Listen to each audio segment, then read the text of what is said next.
Para hindi halata. GP, ang babaw naman no. Bakit ba? Para lang may pag-usapan. Oh. Ay, hindi po ako umiinom ng gamot. Sorry po kayo. Kahit anong gamot po, hindi po ako umiinom. Ang iniinom ko po, alam nyo kung ano iniinom ko? Tubig po. Healing water. Healing water, meron po kayo nun? Ako lang po meron nun. Pag-usapan naman. Sir, CP ba ang page mo sa FB? Hindi po, Ma'am Mona Nases. Ang page ko po, Go Philippines 2.0 ang page ko sa FB. Alright, pag-usapan naman natin ito. Kalaban ni Speaker Martin sa Tacloban, mga kababayan, na si Romilda Ewan. Ano ba talaga po tunay na pangalan ng GP? Ito nga Romilda nga yung pangalan niya Romilda Bacale. Mga kababayan, kasi yung nakita ko kanina, yung mga post ng mga DD shit, sinasabi nila na gumawa na naman daw ng kilos ng masamang gawa itong si Speaker Martin Romualdez kasi wala daw siyang kalaban. Baka daw kasi natakot siya baka matalo sa Tacloban. Paano tingnan nyo mga kababayan? Paano at kailan mangyayari na matatalo siya kung ang tatakbong kalaban ay mukhang tanim lang pala ni Digong? Diba? Paano mo GP nalaman o nasabi na tanim lang ni Digong? Ayan, nakita nyo yung picture mga ka-GP Natics.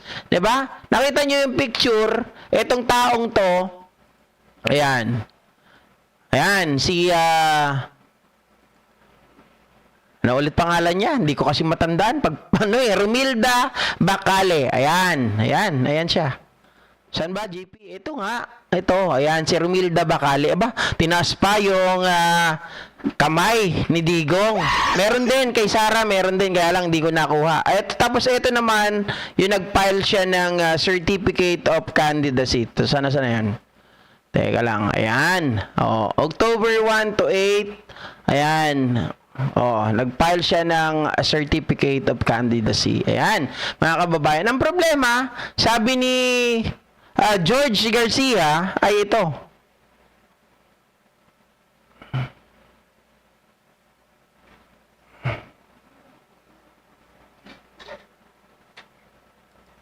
Wait. Nawala Teka lang. Yung mouse ko kasi tumatakbo. Ang kulit ng mouse ko, nakikipaghabulan sa akin Hindi ko alam kung saan bumupunta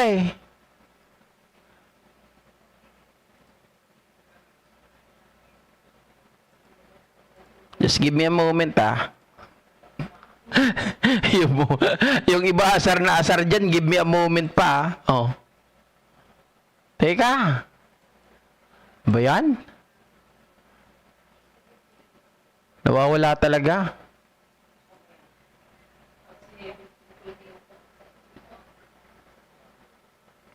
Eto. Yan na ang kumandidato. Inanunsyo ni COMELEC Chairman George Garcia na ang kumandidatong makakalaban ni House Speaker Martin Romualdez sa pagkakongresista ng unang distrito ng Tacloban ay hindi rehistradong botante. Ayon kay Garcia, ang pangalang Romilda Bacale ay hindi na isinama sa inimprentang balota dahil sa distrito. Ginawa ni Garcia ang paglilinaw kasunod ng ilang tanong sa social media kung bakit wala ang pangalan ni Bacale sa balota. Ibig sabihin, walang makakalaban si Romualdez sa halalan.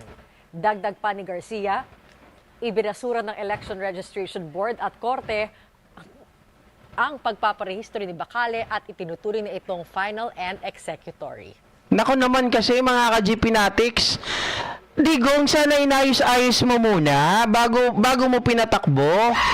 Kasi eto mga kababayan, ano ba ang nakalagay sa ating saligang batas, 'di ba? Yung bago tayo pwedeng tumakbo, kailangan nakarehistro tayo.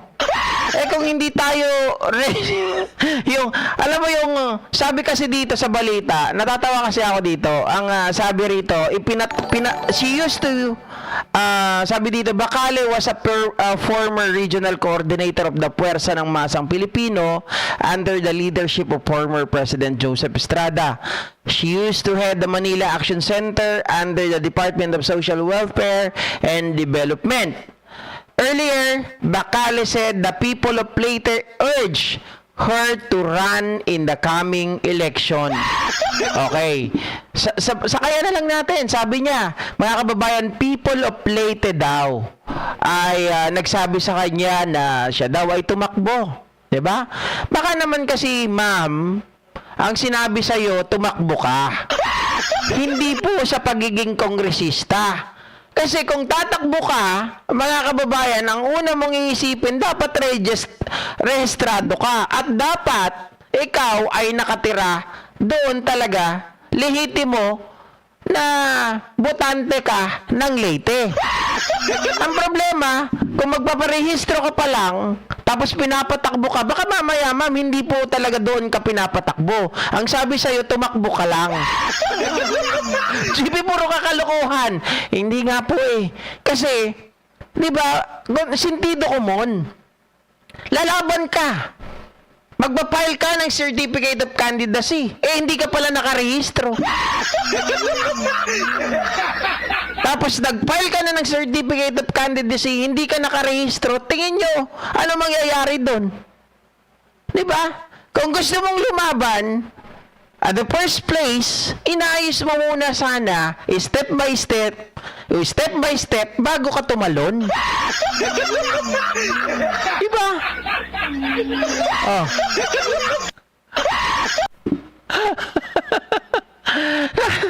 Ang kulit kasi nito. Sabi ni Sir Leo, nagmamadali kasi sila Digonyo na makatakbo sa Leyte. Yun nga po eh. Di ba? Sa sobrang pagmamadali, mga kababayan, nakalimutan, hindi pa pala nakarehistro ito. Tapos gusto nyo pa manalo? Sabi ng mga DDS, natakot lang si Tamba. Kaya, dinisqualify. Hindi naman, hindi lang isinama talaga, mga kababayan, magkaiba yun eh. Paano naman kasi siya maisasama? Sabi ko nga, ayusin muna dapat. Hindi yung gusto ninyo, ratrat na ng ratrat. Hindi nyo inaayos yung mga dapat ayusin. Ulitin ko lang to. Ito nakakatawa eh. Oh. Inanunsyo ni COMELEC Chairman George Garcia na ang kumandidatong makakalaban ni House Speaker Martin Romualdez sa pagkakongresista ng unang distrito ng Tacloban ay hindi rehistradong botante. Ayon kay Garcia, ang pangalang Romilda Bacale, hindi rehistradong botante. ibig sabihin, baka pinalipad lang ito sa Leyte, doon, tumakbo ka doon. Ang problema, akala siguro nila, pag lumipad doon, pwede na kaagad na tumakbo. Hindi ka naman rehistrado. Ibig sabihin, hindi ka rin botante doon, mga kababayan. Paano ka makakatakbo? Ibang takbo ata yung sinabi sa'yo ng mga taga Leyte. Tumakbo ka na, ma'am. Tumakbo ka po ng doon, magja-jogging tayo tuwing Sabado-Linggo. Kasi tumataba na tayo. Baka ganon.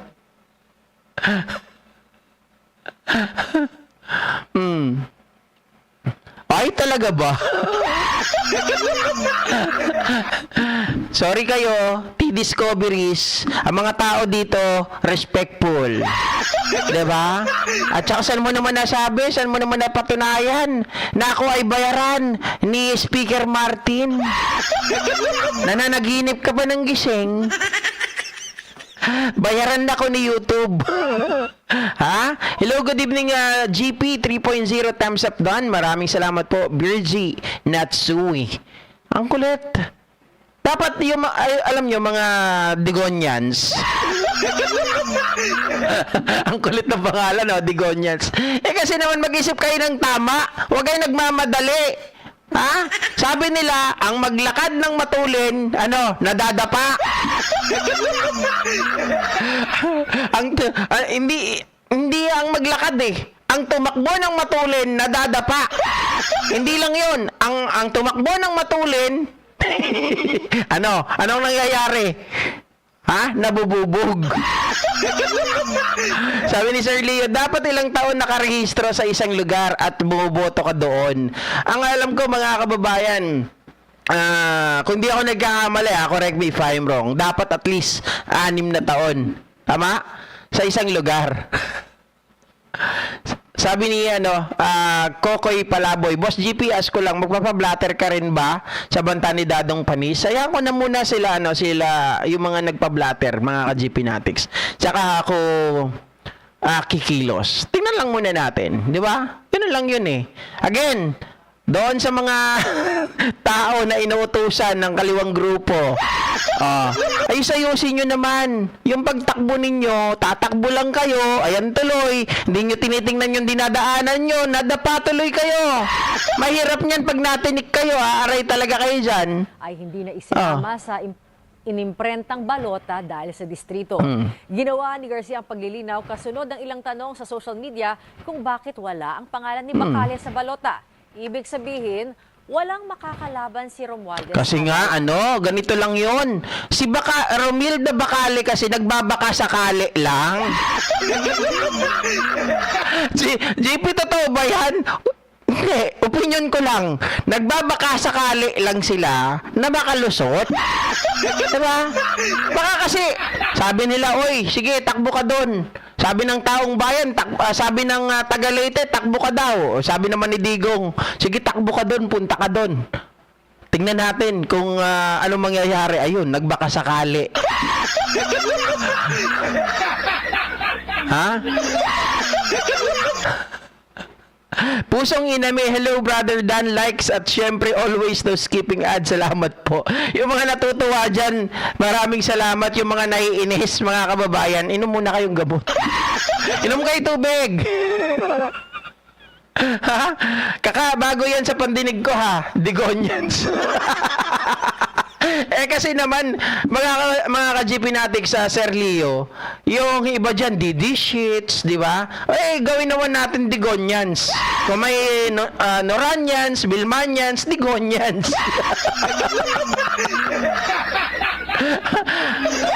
Kasi naman itong mga DDS na to, hindi pa kayo hindi pa kayo nananawa. Ang dami yung mga paek-ek. Kesyo, ginawa ng paraan. Mga kababayan, unang-una, sino ba tong Romilda Bacale na to na nagbaka sakali? Nakalabanan si Speaker Martin Romualdez. Nagpunta ko ng Tacloban, mga kababayan eh. Diba? Napanood nyo yung video ko noon na nagpunta sila Digong sa Tacloban. Halos ipagtabo yan eh. Siyempre, baluarte ng mga Romualdez na Imelda. Tapos pupunta ka doon, tapos kakalabanin mo pa na ganyan, hindi ka man lang naghanda. Diba? Berador Vlog? Troy, watching from Cavite, si Dado sa taga Cavite yan, duwag yan. Talaga, Troy?